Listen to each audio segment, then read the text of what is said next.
Martier-Selin, contrairement à ce qu'on pourrait croire. Tenez, oh, pardon. Voilà, bien plus breton encore que Martier-Selin. Voilà, vous êtes directeur régional sud-ouest d'Harmonie Mutuelle, 500 salariés sur l'Occitanie et la Nouvelle-Aquitaine. Vous êtes aussi membre du CODIR général national du groupe. Donc le groupe Harmonie Mutuelle, c'est 4600 salariés, c'est la première mutuelle de France. Et pour avoir une petite idée de ce que ça représente, 4 600 000 personnes sont protégées par Harmonie Mutuelle et 60 000 entreprises accompagnées régulièrement dans leur développement et dans leur santé globale. Donc voilà, quelle est la posture, la vision particulière d'Harmonie Mutuelle sur ce qui est de la prise de risque des dirigeants? Dans cette thématique, moi, je suis déjà très heureux de parrainer cette thématique sur le no limit. Et puis, ça c'est un immense plaisir personnel parce que je vais pouvoir déclarer finalement toute mon admiration que je peux avoir, notamment pour les skippers et Martier-Selin, et notamment ce parcours. 5 tours du monde, c'est quelque chose d'extraordinaire pour ceux qui ont fait un tout petit peu de voile. Et puis je suis profondément admiratif aussi des hommes, parce que ce sont des caractères bien trempés. Je suis souvent aussi admiratif de leurs projets, de leur capacité à innover des nouveaux défis, à recréer aussi des nouvelles courses, à innover technologiquement. Vous l'avez vu sur la route du Rhum, à toutes les innovations qu'il y a en ce moment. Et puis aussi leur capacité, le président Allard l'a rappelé tout à l'heure, à gérer les courses. Comment dans la tempête maintenir le cap, comment maîtriser les multiples paramètres, et puis cette gestion du stress. La gestion du stress dans les moments compliqués, c'est quelque chose qui effectivement fait raccord, et on l'a dit, avec ce que peut être le parallèle d'une entreprise, le dirigeant et son entreprise. Et en ce sens-là, cette thématique, bien évidemment, intéresse au plus profond Harmonie Mutuelle. Et au final, la question qui nous est posée, mais comme au marin ou comme un dirigeant d'une entreprise, c'est dans l'incertitude, dans des moments de transformation très très forts, de mutation très très forte, c'est finalement comment maintenir la performance d'une entreprise. Mais je rajouterais aussi une question, et la limite peut être psychologique, quelquefois elle peut être aussi physique, et c'est finalement comment aussi on maintient la bonne santé du capitaine et de son équipage. Et là, quelquefois, on a des sujets aussi où on est un peu dans le no limit. Les dirigeants travaillent beaucoup, prennent moins de congés, se déconnectent beaucoup moins. Et je ne sais pas si c'est quelquefois compatible avec la prise de bonnes décisions. Et d'un autre côté, on a aussi le témoignage de salariés qui disent 66% des salariés qui estiment que des actions pour lutter contre le stress doivent être prises au niveau des entreprises. Donc on voit bien que ce sujet aussi de la santé pour mener à bien son bateau et son équipage est très très important, et c'est la raison pour laquelle Harmonie Mutuelle, dans le cadre de son programme de prévention de la santé de l'entreprise, travaille avec les 60 000 effectivement, entreprises et dirigeants pour gérer cette situation, des risques professionnels, du bien-être au travail et d'autres sujets. Donc cette thématique, indépendamment de la capacité que j'ai de déclarer ma flamme au skipper, est une thématique bien évidemment qui rentre en cohérence avec les sujets d'Harmonie Mutuelle. Merci beaucoup Stéphane. Merci.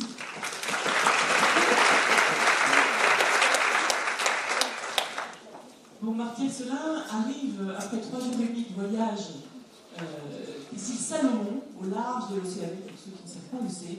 Donc il va avoir besoin de beaucoup d'énergie pour pouvoir donner le meilleur. Je vous demande de l'applaudir.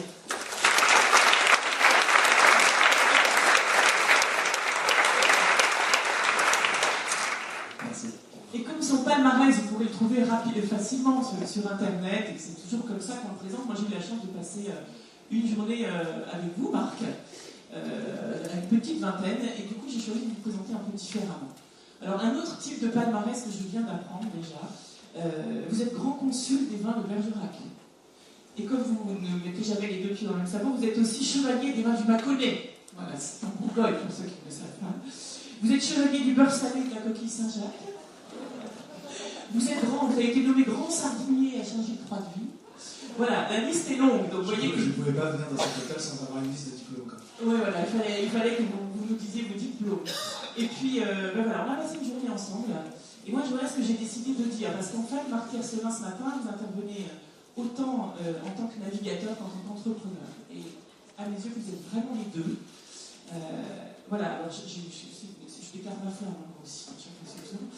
Le navigateur qui a des yeux qui pétillent, les yeux de quelqu'un qui fait ce qu'il a envie de faire, depuis longtemps, qui a su garder aussi une âme d'enfant et qui, pour rester créatif de sa vie, des choses que vous dites, et j'en suis témoin, le navigateur qui a toujours choisi la confiance, ça se décide, malgré les joies et les déboires, voilà, et qui continue de faire confiance à la fois à son intuition, à sa propre force, mais aussi à celle des autres, et confiance en la vie tout simplement. Le navigateur qui a osé repousser les limites, celles qu'on s'auto-impose parfois, consciemment ou non, mais aussi effectivement un véritable entrepreneur. Je vous donnerai quelques chiffres rapidement pour vous en mettre un peu plein la vue, et puis voilà, la question de se poser, quoi. En effet, vous savez ce que c'est que de brasser des budgets, avec un certain rapport au risque. L'image que vous m'avez donnée, c'était un entrepreneur qui ne veut pas pasteuriser son monde, vous savez, comme les camemberts qui n'ont plus que des crues. Voilà, donc vous êtes pour le camembert ou les crues. Un entrepreneur capable de casser les codes et surtout de penser la révolution d'usage. Ça, c'est vraiment des projets de en cours dont vous parlerez. Un bateau qui pourrait peut-être servir à autre chose que faire de la course, qui sait. Et puis un entrepreneur pour qui innovation rime avec intuition et qui sait aussi passer de l'intuition au résultat. Laissez-vous inspirer par l'entrepreneur autant que par le navigateur ou l'inverse. Au choix. Marc, je peux vous faire rêver. Merci pour tous ces mots.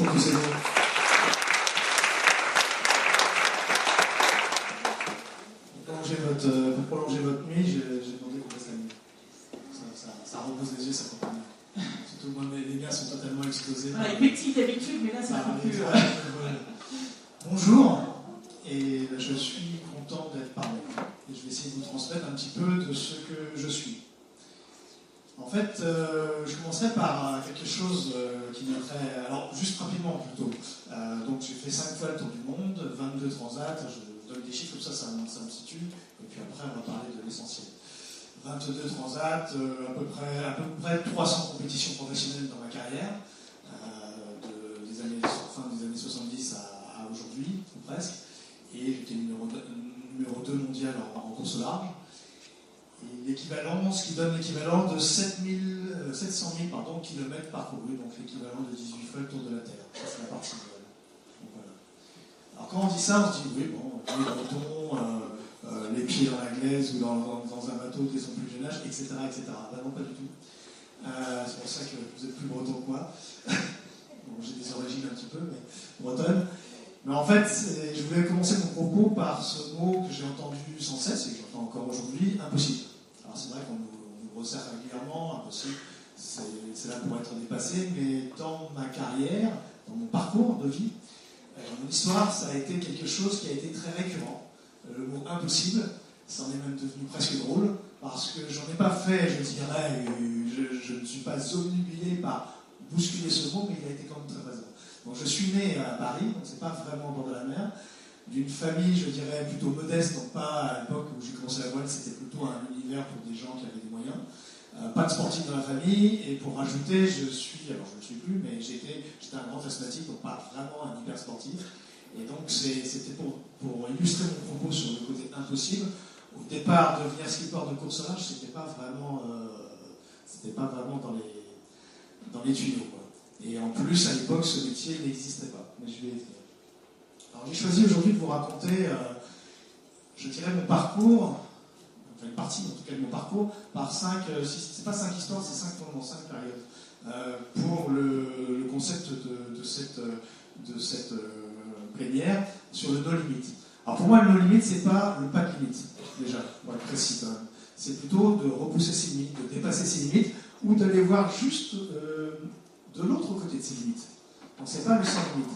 Et pour nous, les coureurs au large, par exemple, quand on affronte un tour du monde, quand on se prépare à vivre un tour du monde et quand on l'affronte, pardon, la limite, il y a des limites quand même. Il y a des limites budgétaires déjà, en fonction des moyens que l'on obtient, que l'on trouve, ben, on fait la course que l'on peut faire. Des limites de temps aussi, mais surtout des limites de bon sens. Donc ces limites-là ne sont pas du tout mises à bas et elles ne rentrent pas dans pas de limite. Non, c'est pas du tout ça. Et l'autre élément, et ça je passe vers les générations futures qui sont présentes, c'est de le faire, en tout cas c'est ce qui a animé toute ma vie depuis vraiment ma toute petite enfance, on va dire, je l'ai fait de façon professionnelle en fait. J'ai agi, mais entre guillemets on va les appeler comme ça, mais nos limites, ont toujours été faites de façon professionnelle, structurée, tout ça. Et pour autant, voilà, ce que j'ai fait, pardon, je cherche un peu mes mots ce matin, mais c'est le temps de me chauffer, c'est que j'ai rêvé des histoires, je les ai conçues après, j'ai trouvé du monde pour les vivre et les faire vivre. Ensuite, je les ai réalisées avec des équipes et concrétisées. Et ça, c'est, je dirais, la limite d'une limite. C'est-à-dire qu'il y avait quand même quelque chose pour que le rêve devienne réalité, pour que le rêve devienne concret. Il fallait au départ penser sans limite, et puis après, peu à peu, s'en donner pour que les choses se réalisent. J'espère que je suis assez clair. Alors, les 5 histoires que je vais vous raconter, donc, elles sont personnelles. La première, c'est à 14 ans, je dirais, j'ai accéléré ma vie. Donc là, c'est là où j'ai commencé à dépasser mes limites. J'étais donc comme tout enfant à 14 ans à l'école, etc. J'étais plutôt un bon élève. Et je m'ennuyais fermement à l'école. Et j'ai décidé, avec l'accord de ma petite maman, d'aller voir sur une autre berge, d'aller dans l'enseignement technique.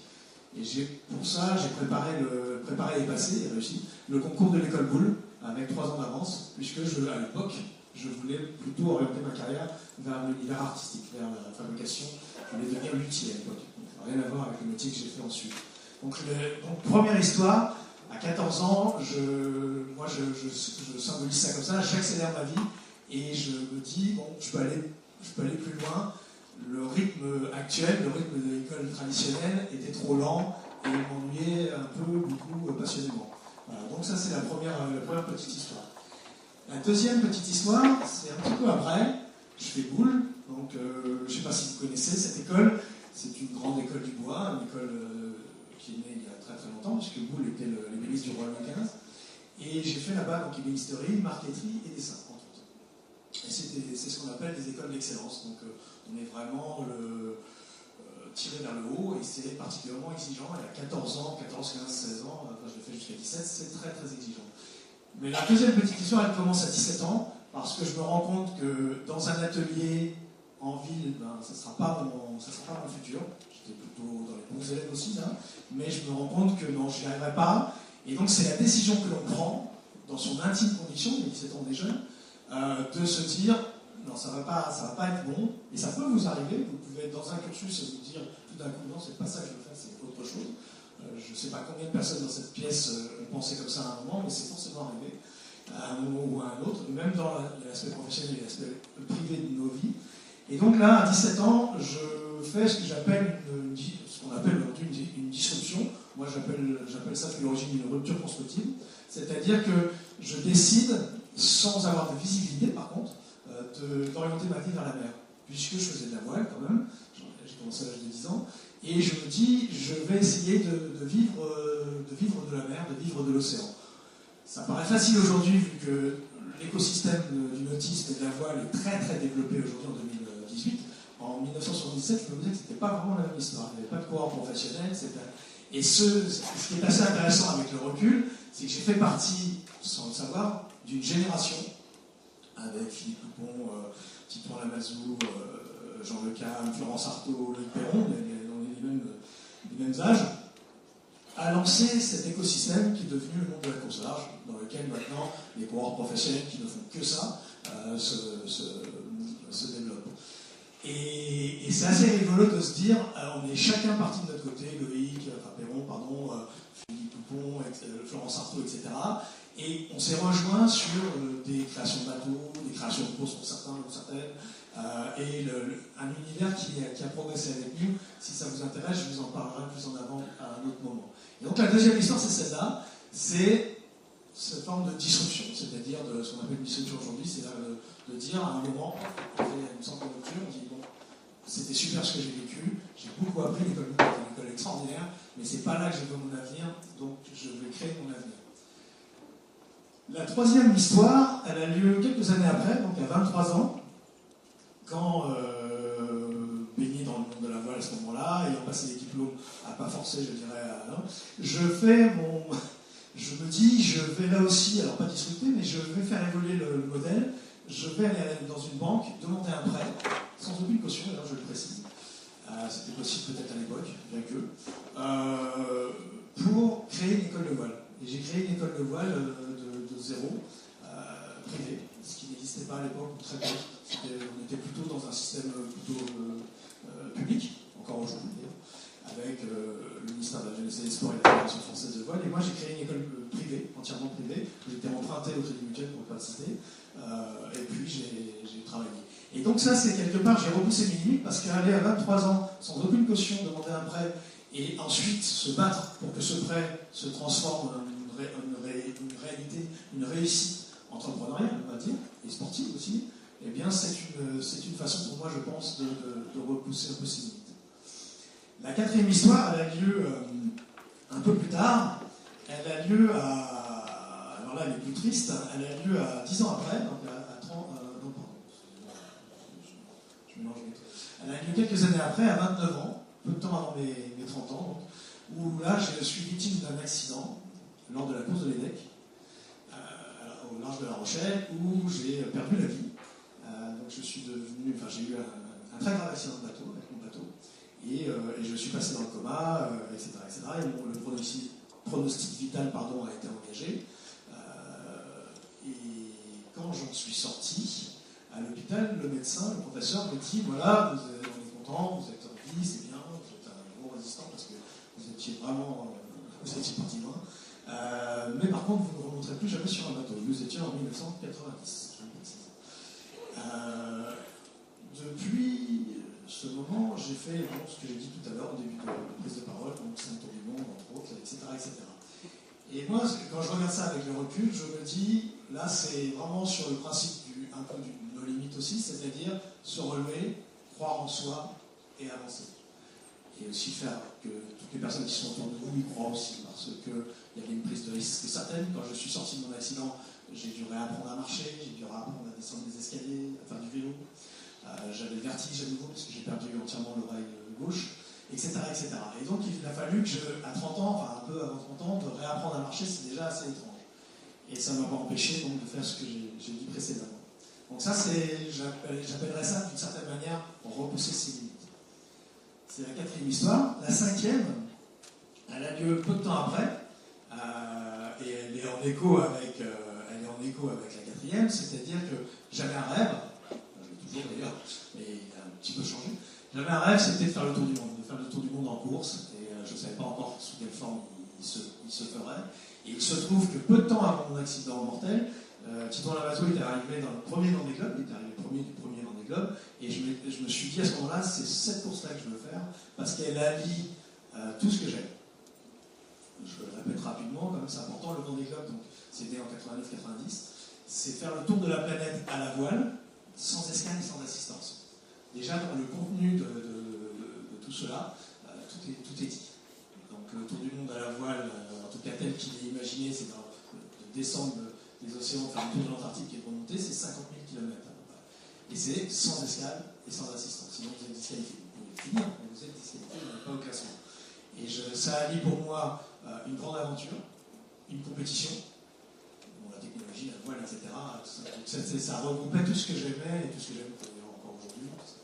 Et quand j'ai cet accident qui me fait un coup d'arrêt, pas très long,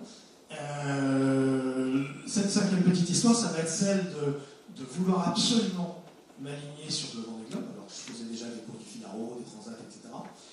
De vouloir absolument m'aligner dans cette course et de trouver les moyens. Ça va aussi vous parler, puisque vous êtes dans une école aussi de commerce. Et là, je dirais, c'est cette capacité qu'on peut avoir, chacun de nous, à faire qu'on croit en vous et qu'on vous accompagne, voire qu'on vous accompagne longtemps et qu'on fasse des grandes choses. Au départ, je devais trouver 12 millions de francs. On est en 94, pardon. En 94, donc c'est en francs, donc je dois trouver 12 millions de francs. Donc, je ne savais pas du tout comment j'allais faire. J'avais cherché des petits partenariats au fil des années précédentes, pendant 5-6 ans, mais je n'avais jamais cherché une somme de cette envergure, de cette ampleur. Je me suis dit quels sont, alors ça paraît simple comme ça qu'on le raconte après, mais sur le coup, je me suis dit mais où sont mes talents, quels sont mes talents, c'est une phrase qu'on dit beaucoup aujourd'hui aussi, maintenant, à l'époque où je me l'ai dit, qu'est-ce que j'ai en moi qui va me permettre de trouver ces 12 millions de francs.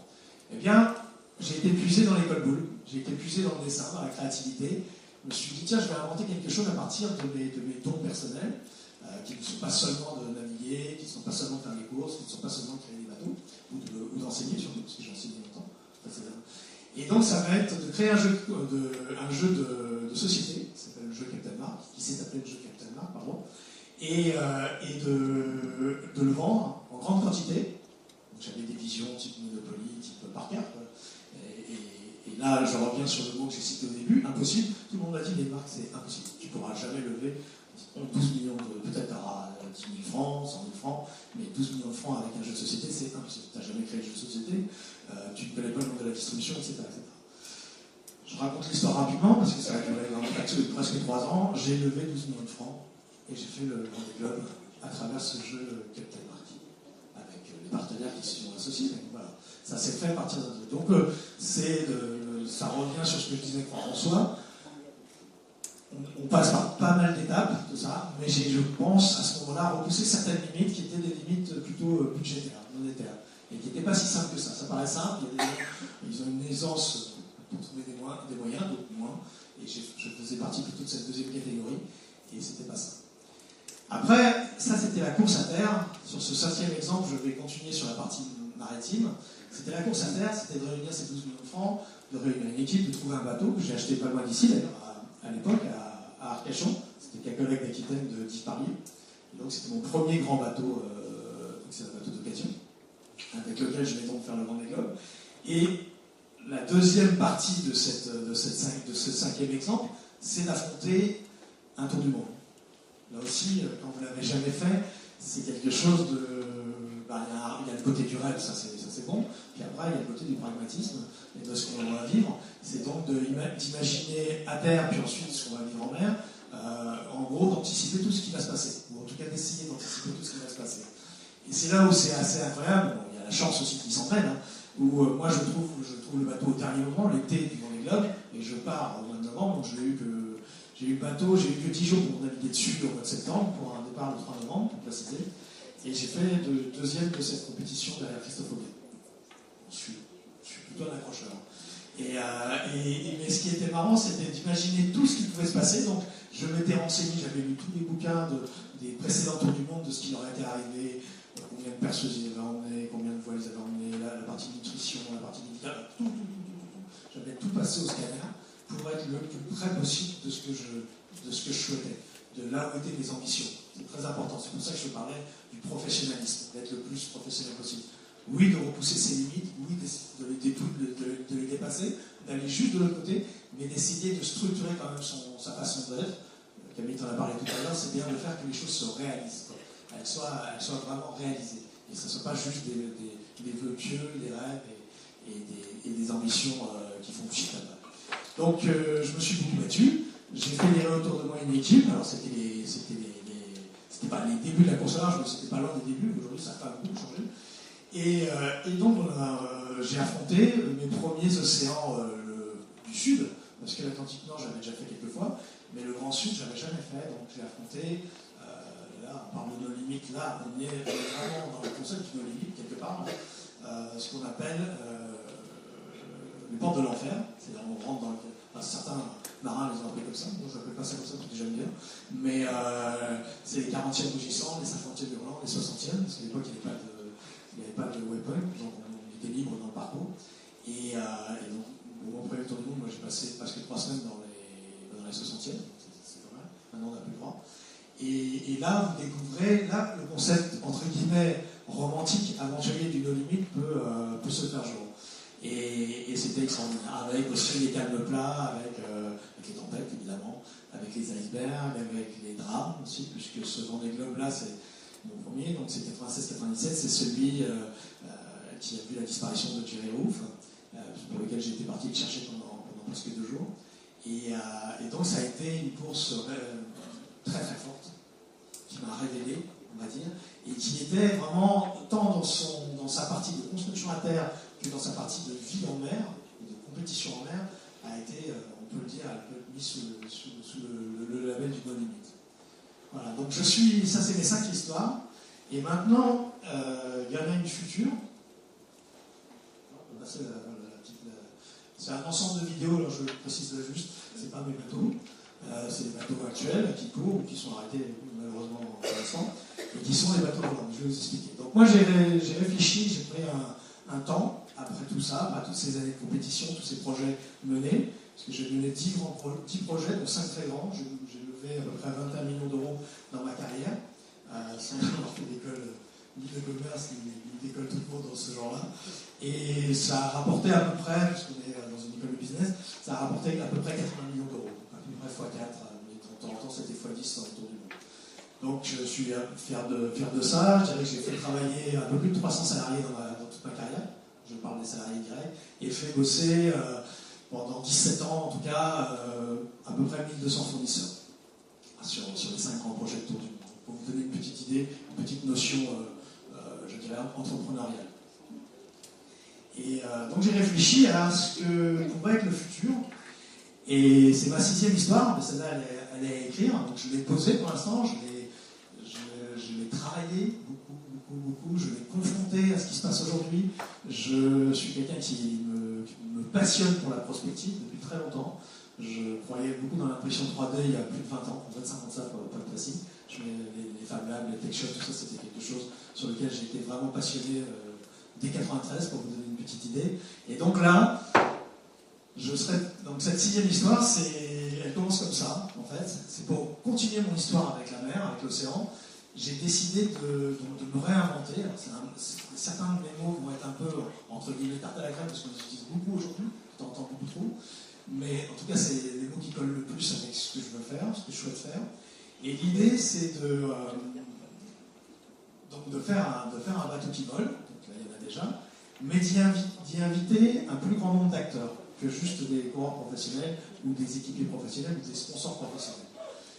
Alors, je vais vous la raconter, c'est la première fois que je le fais devant un grand partenaire, parce que pour l'instant c'est encore un peu secret, mais ça va sortir dans une vidéo dans pas longtemps, donc je peux le lancer. Donc c'est sur le principe de 3 révolutions. J'ai imaginé 3 révolutions.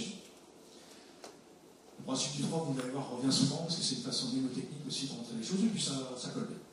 3 révolutions. La première, c'est une révolution d'innovation. La seconde,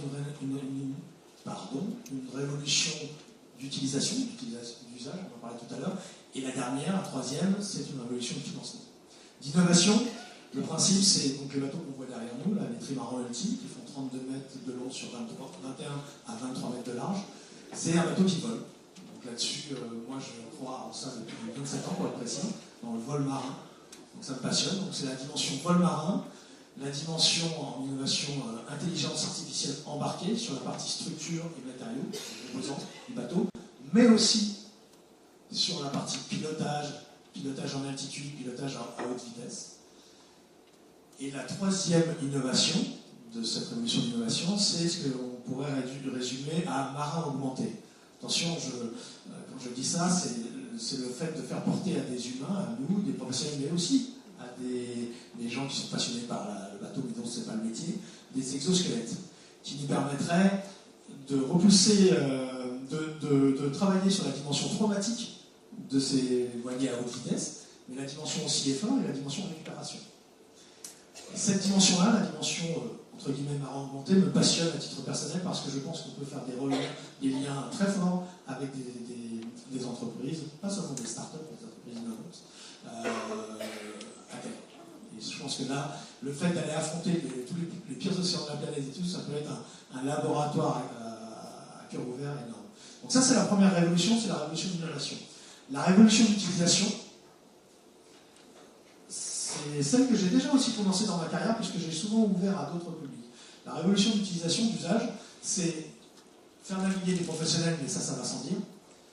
Mais c'est surtout convier dans ce projet, des entreprises évidemment, mais surtout des gens dont la passion, ça serait par exemple de faire une traversée de l'Atlantique sur un bateau comme celui-là, traverser la Manche, là je suis basé en Méditerranée actuellement, faire des boucles en Méditerranée, etc. Et donc d'avoir une dimension quasiment en nombre de jours égal au nombre de jours dans l'année, entre 100 et 150 jours par an, où le bateau sert un public qui se passionne pour ces bateaux-là, qui paye évidemment, parce qu'il y a une dimension business, je vous l'expliquerai dans la 3e révolution. Voilà. Ça, c'est la dimension de la révolution d'utilisation, et d'y associer aussi donc, un univers d'ingénieurs et de chercheurs, pour la dimension innovation, vol, marin, intelligence artificielle, etc. Et la dernière catégorie d'utilisateurs potentiels pour ces bateaux, c'est le gaming, c'est des gamers. Moi, c'est pas trop mon truc, on va dire, mais par contre, j'y crois beaucoup parce que ça peut permettre de faire parler d'un projet de façon bien plus large que juste le cercle des initiés, voire le cercle des passionnés ou des personnes qui sont en littoral. On peut toucher les gens du monde entier. Dans un de mes voyages pour Arte, là, pour cette série que je fais pour Arte, je me suis rendu compte, en fin fond de l'Indonésie, en pleine nuit, où je ne trouvais pas le sommeil dans un de mes nombreux décalages horaires, qu'il y avait des Indonésiens qui parlaient absolument pas ni l'anglais ni le français, qui regardaient la Ligue 1 de foot dans une île perdue au milieu du Nord, et ils le regardaient via la télévision, mais ils le jouaient aussi sur des pas eux, mais d'autres, des gens avec plus de moyens, ils jouaient ça à des jeux. Donc on doit pouvoir transposer des routes du Rhum, des Vendée Globe et autres, un peu partout sur la planète et faire vivre des... Alors, c'est toute une catégorie. Mais voilà, ça c'est ma révolution, je dirais, d'utilisation. Et la dernière révolution, c'est comment je finance tout ça. Donc c'est quelque chose auquel j'ai vraiment apporté une longue réflexion. Et l'idée, elle se base aussi sur 3 piliers. L'idée, le bateau, c'est de le faire financer par des investisseurs. Des investisseurs et ce que j'appelle de la dette bancaire. Puisque un bateau, c'est un actif qui se revend, qui s'achète, qui se replace, et ces bateaux-là, ils se vendent plutôt bien. Donc ça, je dirais, la partie investissement, c'est le bateau. La partie exploitation du projet, je pense que ça peut faire des échos par rapport aux entreprises que vous voulez monter, tout ça. La partie exploitation du projet ou fonctionnement, je la trouve dans la dimension commerciale, dans la dimension de faire naviguer tout un public passionné, tout un public payant, entreprises et passionnés. Et là, je finance la partie exploitation du projet. Ça, c'est la deuxième colonne. Et la troisième colonne, le sponsoring, on s'en reconnaît, et ça ne serait réservé qu'à la partie course. C'est-à-dire que les sponsors ne financeraient que les courses. Ils ne financeraient pas le bateau, ils ne financeraient pas, je dirais qu'ils ne seraient pas obligés de financer l'investissement du bateau, ils ne seraient pas obligés de financer l'exploitation du navire, du projet, mais ils ne financeraient que la dimension course. Donc voilà ma révolution, je dirais, de financement. Actuellement, un sponsor, comme si on prend, je trouve très bien, Massif, il finance 100% de bateau, 100% d'équipe, 100% d'assurance, 100% de la communication, etc., etc. Là où je m'inscris sur un projet différent, c'est qu'il y a plusieurs utilisations possibles, plusieurs utilisateurs. Ça donne plusieurs axes aussi de communication entre l'univers des professionnels, l'univers des entreprises et des passionnés de la partie commerciale, l'univers du monde de l'engineering et de l'innovation, et l'univers du gaming et des jeunes. Voilà, ça donne pas mal d'angles de communication, ça donne pas mal de recettes potentielles, et c'est, je dirais, le principe d'ouverture.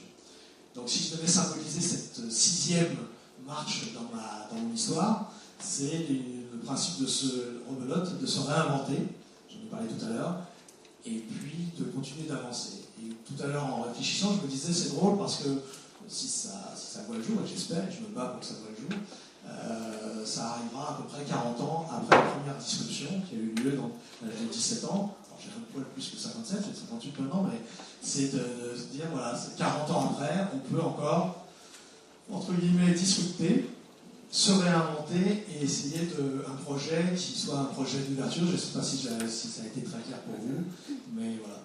Voilà ce que je pouvais vous dire sur repousser ses limites et les dépasser et aller juste au-dessus.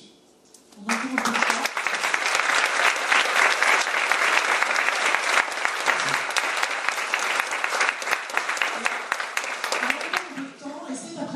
Tu animes un débat café monde entier, donc dans lequel vous aurez tout le loisir de poser vos questions, vous pourrez participer, etc., directement avec Marc, plutôt sur le dépassement de soi, ce sera la thématique.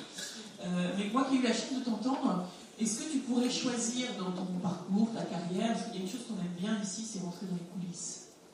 Tu sais, c'est-à-dire peut-être savoir des choses qu'on n'a jamais vues dans les médias, enfin voilà, tu nous fasses partager, mais tu choisis. Voilà. Est-ce qu'il y a quelque chose que tu pourrais nous partager, tu vois, qu'on n'oublie pas, même d'avoir des compagnies. Est-ce que je peux avoir, je sais pas, une idée dans le public, quelqu'un peut il a envie de savoir quelque chose. Une envie. Non, mais quand on ça va me secouer un peu. C'est pas grave. Moi j'en ai une, mais je ne sais pas si on a le droit. Tu me dis si c'est trop politiquement incorrect. Non. Lucas Alphand. Ah. Oui, alors ce que j'ai fait aussi beaucoup dans ma carrière, c'est d'ouvrir, c'était un peu le principe de ce que je défends en ce moment, c'est d'ouvrir à des gens d'univers différents. J'ai beaucoup fait ça, je l'ai fait quand je dirigeais des écoles de voile, je l'ai fait ensuite beaucoup sur les projets de groupe. Et j'ai pas fait seulement avec Luc. Et donc, j'ai travaillé pour le groupe des CNS, par leur demande d'ailleurs, à base des CNS, pour la transmission du savoir. Sur un projet de transmission du savoir et ensuite de reconversion professionnelle. Donc, je portais ce projet, j'étais le parrain, le skipper, le chef d'entreprise de toute cette aventure pendant 4 ans. Et à un moment, donc, la transmission du savoir, c'était pour intéresser les jeunes vers l'industrie, parce que c'est une des grandes problématiques en France. Et donc, pendant 3 ans, les 3 premières années, j'ai été sur tous les sites industriels, voir les tuteurs, les apprentis et tous les organismes qui les font travailler, les uns et les autres. J'étais sur les 7 sites industriels, ça s'est bien passé, on est passé de quelques centaines d'apprentis à quelques milliers. Et donc là, on avait une vraie réussite dans le projet. Et ils m'ont dit, on voudrait continuer dans la voile avec toi. Et est-ce que tu pourrais nous trouver quelqu'un qui pourrait symboliser à côté de toi la reconversion, une reconversion réussie, pour que l'on montre que dans un grand groupe, c'est des CNS, je précise, aujourd'hui ça s'appelle Naval Group, mais c'est construisent nos bateaux de guerre, nos sous-marins de guerre depuis Colbert, pas possible. Et donc, dans des grands groupes comme des CNS, comme Airbus, entre autres, on se rend pas forcément compte de l'extérieur que l'on peut avoir une vie à l'intérieur d'un groupe comme ça, où on peut commencer à un échelon et finir à un tout autre échelon. On citait par exemple des CNS Toulon, à l'époque où j'y étais, en tout cas où je travaillais pour le groupe, le grand patron de CNS Toulon avait commencé comme apprenti, alors ça c'est quand même assez rare, mais c'est important de le citer parce que là c'était assez incroyable, et il s'est retrouvé donc, au fil de sa carrière à diriger des CNS Toulon qui était l'air de rien le premier employeur de la ville de Toulon. Et donc ils m'ont demandé de trouver un sportif, donc j'avais Michel Telizardo, je connaissais personnellement, et Luc Affron, j'avais appelé Luc, qui m'a dit « Ah oui, ça m'intéresserait bien, tout ça ». Je lui ai dit « T'as déjà fait de la voile ?» Non. J'ai fait un stage d'une semaine de 420, je lui ai dit « Bon, on va faire avec ». C'est les images qu'on voyait avant, au début, la première vidéo, on peut la montrer parce qu'on le voit, il est à côté de moi, là-dessus. Et je lui ai dit « Est-ce que ça te dirait de venir traverser l'Atlantique avec moi ?» « Oh oui, évidemment, c'est important qu'on dise un peu. » Et je lui dis, voilà, le principe, c'est, à travers ta personnalité, que tu as passé du ski à la voiture, c'est de démontrer dans l'entreprise, et surtout les salariés de l'entreprise, une vraie conversion qui peut se faire sur plusieurs échelons. Et donc, il a intégré l'histoire, je l'ai intégré dans l'histoire, moi je l'ai pris à 0, on peut dire, parce qu'une semaine de 420 sur nos engins, c'est équivalent à pas grand-chose. Et puis je l'ai formé pendant une année. Il a navigué avec moi, alors souvent en double, pas en équipage, puisqu'on se préparait à la Jacques Vabre, entre autres. Et il a découvert. Et là, en termes anecdotiques, il a découvert un univers très. Moi, je pensais que c'était quelqu'un de la neige, le ski, la haute vitesse et tout ça. Et là, souvent, il me disait, mais c'est un univers de bête, votre truc. La première tempête qu'on s'est prise en mer d'Irlande, c'était en mars, donc c'est souvent quand on part s'entraîner, c'est dans ces périodes-là où ça brasse un peu. Et il me dit, mais. Parce que donc là, il était plutôt témoin, il observait, et moi je lui montrais comment on prenait les riz, comment on réglait les voiles, comment on roulait, voilà, il participait au manœuvre, mais il ne savait pas du tout vers où ce qui allait se passer, donc je lui apprenais, et on a fait plein de sorties comme ça, et là on était sur une sortie de 10 jours, hein, donc 10 jours tous les deux sans revenir à terre, et là il a découvert la vie en mer, la nuit, le jour, le froid, l'humidité, le bruit, les chocs de ces bateaux, hein, on est sur des bateaux qui collent énormément. Et il me disait, mais j'aurais fait la réflexion, il me dit, mais vous êtes comme des bêtes en fait. Je dis, je te remercie. Et ça me surprenait complètement que l'on puisse supporter ça. Il avait souvent très froid, parce que c'est pas du tout le même froid qu'à la montagne. Et il trouvait ça très, très dur, très bruyant, très humide. Mais bon, je l'ai formé comme ça. Donc j'ai amené un skieur à faire de la course au large, entre autres. Alors j'ai un autre souvenir aussi que j'ai trouvé vraiment passionnant, toujours pour cette même raison d'oser croiser les mondes, parce que c'est source d'innovation, de diversité, etc., d'invention. Et tu nous as raconté aussi la promotion de jeunes qui avaient fait des prisons, je crois, je sais pas, tu peux nous raconter ça? Oui, j'ai différents. Le sauvetage qui a suivi, parce que c'était quand même aussi une aventure. Ça, je ne vais pas raconter l'histoire toute parce qu'elle est longue, mais effectivement. Elle est longue, mais. Dans ma carrière, j'ai eu enseigné, comme je vous l'expliquais tout à l'heure, une petite histoire. J'ai fondé une première école de voile, puis j'en ai fondé d'autres après. J'en ai fondé 2 autres, j'en ai fondé 3 en tout à l'époque. Et dans l'une, c'était la première école de croisière pour enfants en Europe,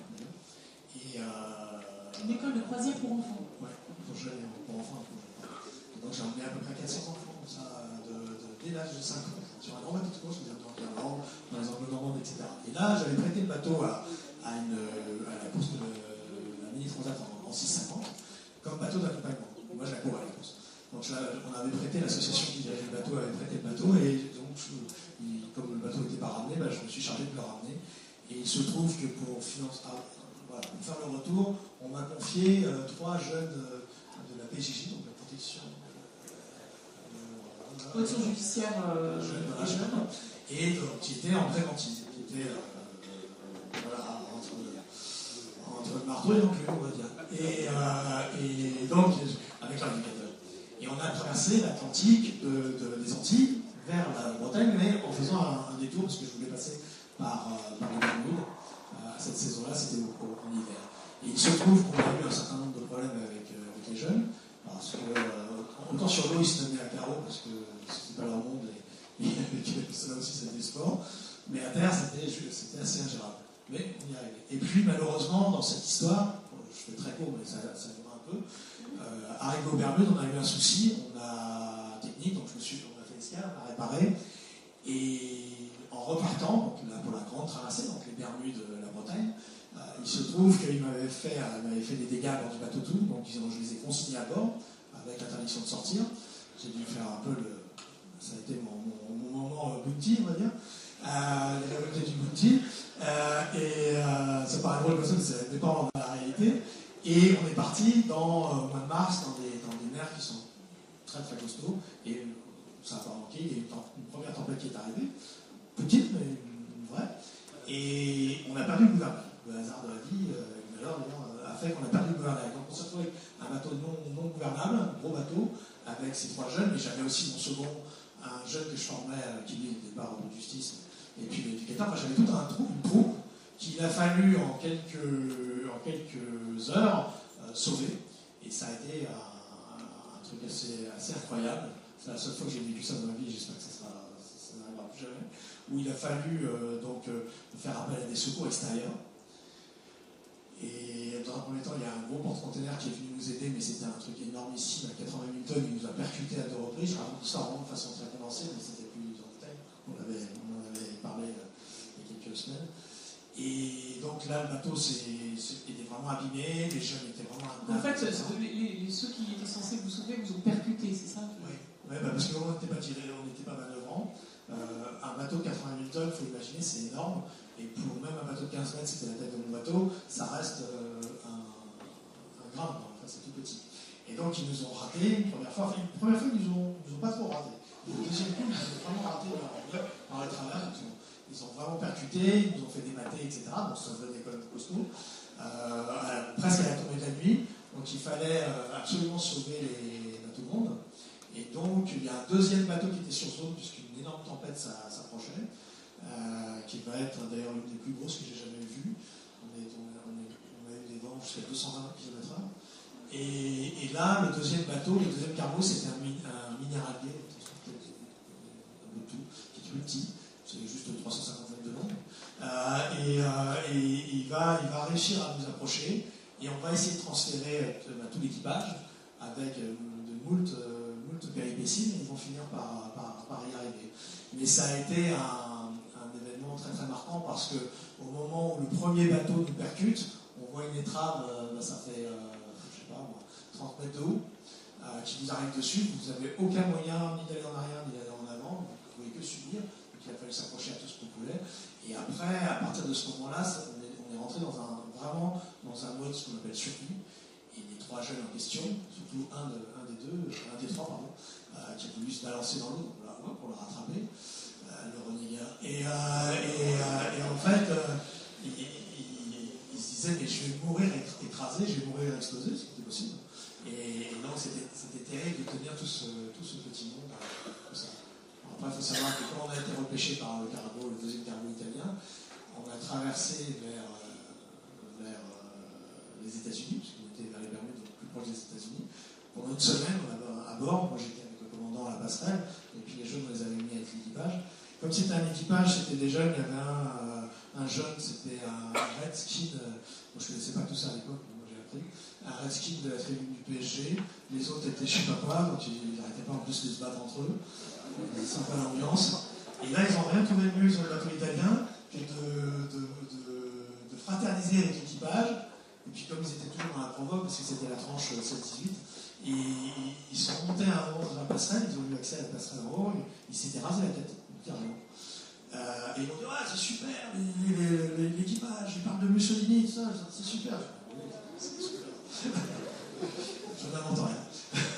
Et donc, ça a été haut en couleur jusqu'à Washington. Après, à Washington, ils ont continué d'en rajouter, et après, on les a ramenés en France. À la Maison Blanche? Non. Juste à côté. Bon. Voilà, donc ça fait partie des anecdotes de ma vie. Bon, là, je la raconte de façon un peu en diagonale, mais qui est assez forte parce qu'il faut tenir un équipage, c'est pas simple, à terre. Tenir un équipage en mer, c'est plus compliqué. Alors, une autre question, peut-être si on vient plus du côté entrepreneuriat, le financement, etc. Et forcément, du coup, quand on lance des aventures comme ça, on est aussi confronté aux limites financières, juridiques, légales, voire politiques. Ça t'est évidemment arrivé d'avoir à négocier avec le politique en général, comme ça nous arrive à tous les entrepreneurs sur les gros projets. Et c'est peut-être là qu'on peut faire un lien avec ta vision du risque ou de trop de process tue la diversité, trop de process tue l'innovation, et puis le fameux camembert au lait cru, quoi. Tu vois. Non, parce que je dirais, j'ai beaucoup à dire là-dessus. Je vais essayer de trouver les mots pour vous intéresser. Mais ce que je regarde, moi j'ai commencé à chercher des fonds, ce qui n'était pas vraiment dans mon, ce qu'on va dire, dans mon ADN, je suis plus un créatif à la base. Et après, quand le projet, j'aime animer un projet, le rendre, je dirais, concrétiser. La recherche de financement a souvent été pour moi, et encore aujourd'hui, une quête très dure, très difficile, très brute, très sèche, etc. Et ce que j'ai remarqué, et je livre ma réflexion parce qu'elle est basée sur 88 à aujourd'hui, ça fait longtemps, 30 ans de recherche, avoir croisé tous les univers, dont pas mal l'univers de BNF aussi d'ailleurs, à l'époque où je défendais un projet sur l'alternance, peut-être certaines personnes s'en souviennent. Et c'est le fait qu'on soit passé peu à peu d'un univers d'entrepreneur, je précise, d'entrepreneur à un monde de manager. Et ça a beaucoup changé. C'est-à-dire qu'avant, on avait des noms, et j'ai jamais eu peur de recevoir un nom. Je parle de ça on avait des noms, j'ai jamais eu peur d'avoir un nom, c'est plus agréable d'avoir un oui, mais on a souvent des noms. Mais aujourd'hui, on n'a plus rien. C'est-à-dire qu'en fait, avant, on avait, on va dire, 98% de noms, que ce soit moi ou d'autres coureurs du large, pour un petit pourcentage de oui qui font que le projet démarre, qu'on est content, que l'histoire peut démarrer. Parce que sans moyens, j'ai toujours trouvé triste qu'on réduise un sportif, un navigateur de course au large, parce que souvent on cherche des moyens, puisque c'est un sport à interface, c'est un sport mécanique. Donc, nous, c'est pas nous qui coûtons très, très cher, on va dire, qui coûtons, c'est plutôt les bateaux. Et donc de réduire ça à des gens qui cherchent des fonds. Mais toutes les personnes ici, je pense, à un moment ou à un autre, ont cherché des fonds pour lancer leur entreprise, etc. Et on avait donc beaucoup de noms et un peu d'ordre. Aujourd'hui, ce que j'ai observé depuis, on va dire, une bonne dizaine d'années, une petite quinzaine d'années pour être précis, c'est plus du rien. C'est-à-dire, c'est très difficile d'obtenir une réponse.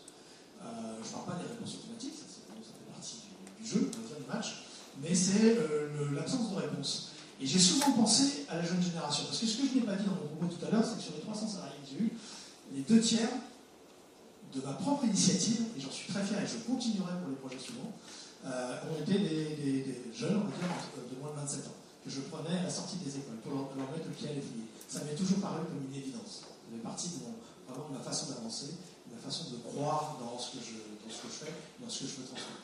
Et je trouve dommage, et j'en ai parlé avec pas mal de patrons, parce que j'en ai côtoyé beaucoup, d'ailleurs, de ne pas répondre.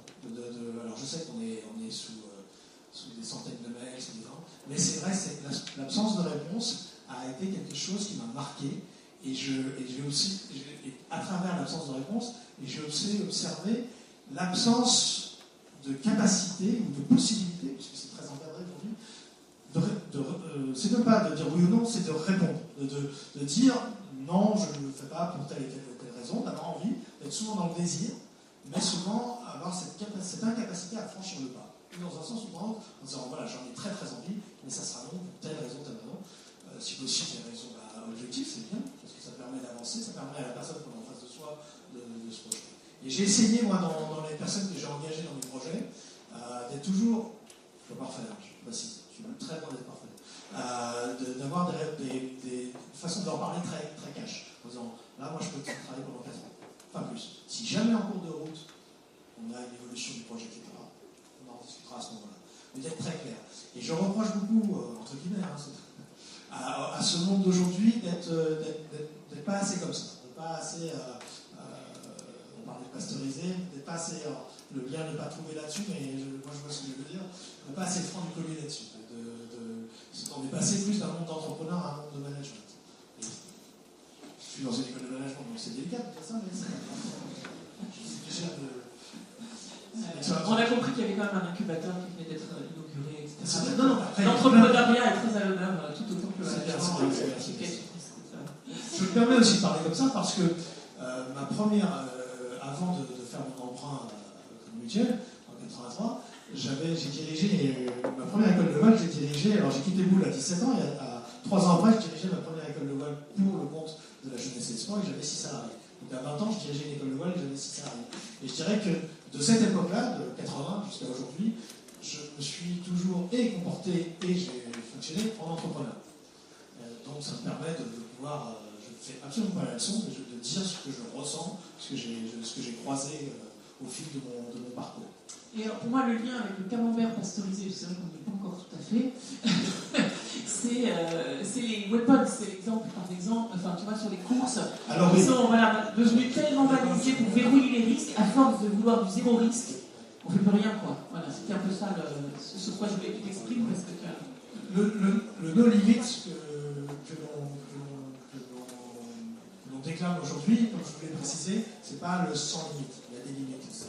Mais par contre, il y a des choses sur lesquelles je m'interroge, et c'est pas nouveau, ça fait un paquet d'années. Et je vais prendre l'exemple du Vendée Globe, merci Camille, parce que par exemple, le Vendée Globe est né d'une volonté de navigateurs, à l'époque c'était Philippe Jantot, Philippe Poupon et Tito Lamazou et Bert Thierry, sud-africain, de se dire, ouais, on fait le tour du monde avec des escales, si on tentait le coup sans escale, ça serait génial. On n'aurait pas cette cassure de rythme que représentent les escales. Ça représente aussi d'autres choses positives, mais il se disait, tiens, pourquoi on ne le ferait pas sans escale? Surtout qu'il avait existé en 69, c'est le fameux tour du monde où il y a eu un seul arrivant, Robinson Johnson, et où Moitessier avait abandonné. Et ils se sont lancés dans cette aventure de vouloir créer cette course qui est devenue Vendée Globe sous la férule de Philippe Jantot. Quand c'est né, c'était assez extraordinaire. Si je reprends la baseline que j'ai dit tout à l'heure, c'est faire le tour du monde à la voile. Donc la voile, c'est vraiment la mer et l'air, hein, c'est tout, à la voile, à la force des bras, donc pas du tout de force mécanique, il n'y a pas d'assistance, seul, sans escale et sans assistance. Dans ce concept-là, je ne sais pas si ça vous parle, on est sur un truc assez génial. Et peu à peu, le monde réglementaire, et ça je peux en parler plus, monde réglementaire. Ouais, l'univers réglementaire, mais c'est valable. Je parle du Vendée Globe parce que je suis venu, mais je le vois aussi dans d'autres domaines, et vous le voyez tous, dans tous les domaines. Je ne vais pas parler des directeurs d'établissement, ils connaissent le sujet aussi. Est arrivé, on a mis des strates, on en a rajouté, au point. Au début, on avait une balise. Aujourd'hui, on en a 14. Comme j'ai dit un jour aux gens de la sécurité, je dis, mais j'ai plus de balises que j'ai de bras et j'ai de sécurité, de balises de GPS que j'ai de bras et de jambes. Et il y en a, le bateau est parti de trucs comme ça. Alors je ne suis pas contre ça, mais je pense que de temps en temps, c'est un peu tournage. Mais pour revenir sur ton exemple précis, ils ont créé des portes, ce qu'on appelle des portes, des points de passage, pour éviter que les compétiteurs descendent dans la limite des glaces, coupent le fromage, si je puis dire, parce qu'il y avait un risque. Parce qu'il y avait un risque de rencontrer des icebergs. Certainement. Mais à l'époque où il n'y avait pas les weapons, il y avait aussi un risque d'avoir des icebergs. On dit c'est le réchauffement climatique. La course est née il y a 30 ans, donc le réchauffement climatique il existe, mais il n'a pas non plus été exponentiel à cette vitesse-là. À l'époque, il y avait aussi des icebergs dérivants, comme il y a aujourd'hui. Et en plus, aujourd'hui, la grande force, c'est qu'on a des outils pour les repérer, ce qu'on n'avait pas à l'époque. Mais moi, où je me suis souvent, j'étais un peu seul, mais je l'ai fait, et je l'assume, et je l'assume encore aujourd'hui. Je disais, mais c'est dommage de faire des très beaux événements et de se rogner les ailes. C'est pas pour mourir en mer, qu'on se compagne bien. C'était ce que je disais dans l'histoire du Dolomite. C'est avec du bon sens, avec de la raison aussi. Mais c'est pas pour mourir en mer, c'est pas pour provoquer des secours, etc. Ça fait, pour moi en tout cas, ça fait appel à la responsabilité de chacun. C'est-à-dire que le parcours est là. Après, on est responsable de sa compétition, on est responsable de son parcours de vie. Et on a des outils, et en fonction de ça, ben, on ne va pas aller se cracher dans les icebergs, on ne va pas prendre des risques. Et le fait de mettre des points de passage, ça a donné quoi? Ça n'a pas donné exactement ce qu'on voulait, je trouve, moi. C'est que ça a fait le tapis des plus riches, on va dire, des projets les plus riches, si bien que finalement ça finit par devenir dans le Grand Sud une course de petits chevaux de bois. Et c'est des segments entre chaque point de passage. On ne peut plus avoir la liberté de doser des options météo, doser des options, de parallèle avec nos vies. Et c'est les personnes, c'est les skippers et les projets qui ont le plus d'argent qui gagnent, parce que dans des trajets courts, c'est la vitesse qui prime. Alors certes, c'est la fiabilité du bateau, mais c'est la vitesse qui prime. Et à ce petit jeu-là, les amateurs, il y en a, enfin amateurs éclairés, parce qu'on ne peut pas aller dans les globes en n'ayant jamais fait de voile. Les projets qui ont moins d'argent n'ont pas le droit de citer. Ils ne peuvent pas gagner. Ils ne peuvent pas gagner dans des portions comme ça, parce que c'est vraiment les projets les plus aboutis, sur lesquels il y a plus de moyens, qui vont vraiment, et qui sont là-dessus, qui vont réussir. On a bridé la liberté, on a enlevé de la liberté. C'est ainsi, ça n'empêche pas de dormir la nuit, mais je pense que de temps en temps, ça vaut le coup d'ouvrir les yeux. Et ce qui est arrivé au Vendée Globe, il y a d'autres courses, mais ça arrive aussi dans pas mal de nos vies terrestres. Et les entreprises aussi, tout simplement. Les modes d'organisation. Quand j'ai écrit un petit peu une sorte de petite note pour ici, je pensais à... Alors ça, c'est un point de vue très personnel. Je ne vous demande pas de le partager. Moi, je suis toujours resté sceptique et le mot est poli, sur le principe de précaution. Voilà. Je reste très critique et très sceptique sur le principe de précaution. Je trouve que ça nous a enlevé une grande partie de nous-mêmes. On arrive au bout, tu as un dernier mot pour... C'est pour ça. Finis sur un dernier message pour cette journée No Limites. Non, donc j'espère que ça vous a intéressé déjà. Et que, t'inquiète, tu vas le savoir assez vite déjeuner. À travers un parcours de vie, on peut prendre des moments comme ça. Je vous racontais 14 ans, 17 ans, 14 ans, 17 ans, 23 ans, 29 ans, etc. Où finalement, j'ai pris une direction à un moment qui me plaisait beaucoup. Le monde de l'artistique me plaît encore beaucoup aujourd'hui, mais je me suis rendu compte que ça ne collerait pas et je n'ai pas hésité à changer de direction, ou en tout cas à changer de direction, et sans perdre les acquis du passé. Et on en parle beaucoup aujourd'hui, donc je dirais que sans le savoir, j'ai drivé un peu ma vie sous cette forme-là. Donc je me souhaite de faire la même chose, quel que soit vos âges dans cette salle, parce que c'est jamais fini. Moi je considère, je viens de fêter mes 58 ans il y a une semaine, que j'ai encore, je crois, 40-50 ans à vivre, et je mène ma vie sous cette forme-là en fait. Et c'est pas du tout un effet d'estrade, si je veux dire, c'est la réalité. Merci beaucoup.